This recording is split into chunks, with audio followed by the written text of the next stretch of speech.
kalangitan sa Metro Manila na may posibilidad ng mga pag-ulan.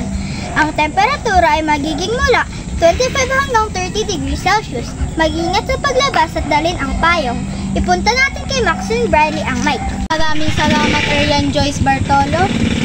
Matinding init ang aasahan ngayong araw sa buong Luzon, kaya't magdala ng payong at damit na magaan.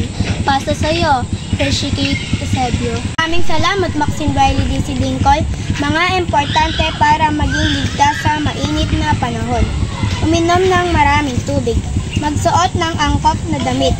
Magdala ng payong o sombrero. Maraming salamat, Hershey Kate Eusebio. Nandito nga po pala si Alden Kelby Cardano para interviewin natin sa kanyang masasabi sa mainit na panahon. Di ko na kaya ang init. Kailangan ko ng malamig na hangin. Ano pa ang iyong masasabi? Ang init ng araw, kailangan ko ng payong.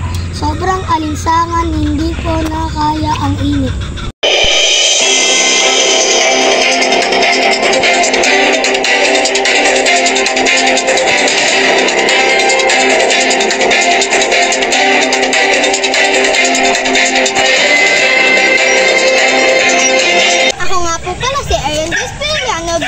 Reporter at interviewer. Ako nga po pala si Maxine Briley DC Lincoln bilang pangalawang reporter.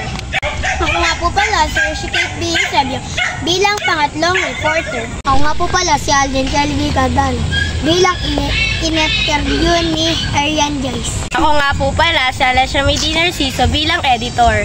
Ako nga po pala si Erjan Isamara Cruz bilang videographer.